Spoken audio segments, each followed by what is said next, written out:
Bonjour à toutes, bonjour à tous. Vous avez 1000 fois raison en tant que manager de profiter de la fin de ce premier semestre pour emmener votre équipe à l'extérieur de l'entreprise, au vert comme on dit, le temps d'un repas au restaurant ou d'une activité un peu sportive ou ludique. Bref, pour donner l'occasion à chaque membre de votre équipe de se connaître autrement dans un contexte différent. Mais si vous vous attendez avec cette seule sortie à créer de la cohésion, à renforcer l'esprit d'équipe, eh bien, vous risquez d'être déçu.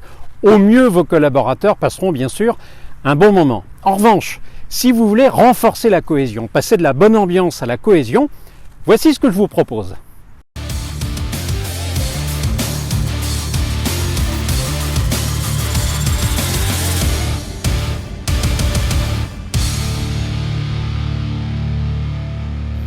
Alors une des clés essentielles pour développer la cohésion dans votre équipe, c'est la confiance. La confiance en soi et dans les autres, c'est-à-dire chacun des membres de l'équipe. Avec un niveau de confiance faible, vous avez non pas une équipe, mais plutôt une somme d'individus qui travaillent chacun de son côté. Et avec un niveau de confiance élevé, vous avez des personnes qui collaborent ensemble, qui mettent en commun leurs compétences au service du client.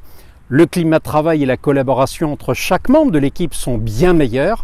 Économiquement, c'est excellent aussi, puisqu'avec les mêmes moyens humains, vous avez de meilleurs résultats. Alors voilà ce que je vous invite à faire pendant ce temps que vous allez organiser avec votre équipe avant la fin juin, en tous les cas avant les congés d'été. Choisissez un lieu où vous pourrez disposer d'une salle de réunion et faites le petit exercice suivant. Demandez à chacun, par écrit, de noter les points forts de ses collègues, uniquement les points forts. Et ensuite, devant tout le groupe, vous restituez de manière anonyme, vous lisez à haute voix les points forts écrits pour chacun, sans dire bien sûr qui a écrit quoi. Durée de l'exercice, environ 1 heure selon la taille de l'équipe.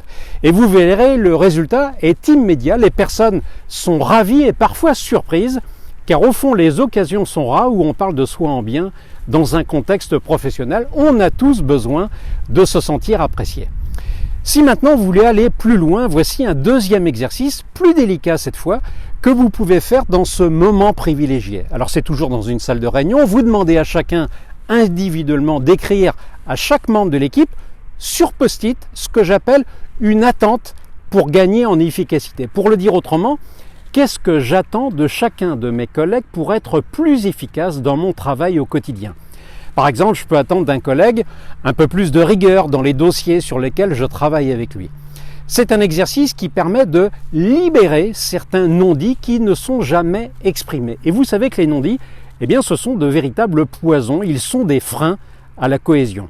La restitution, c'est vous le manager qui la pilotez, vous demandez à chacun de venir coller ses post-it sur le paperboard et de les lire à haute voix devant ses collègues.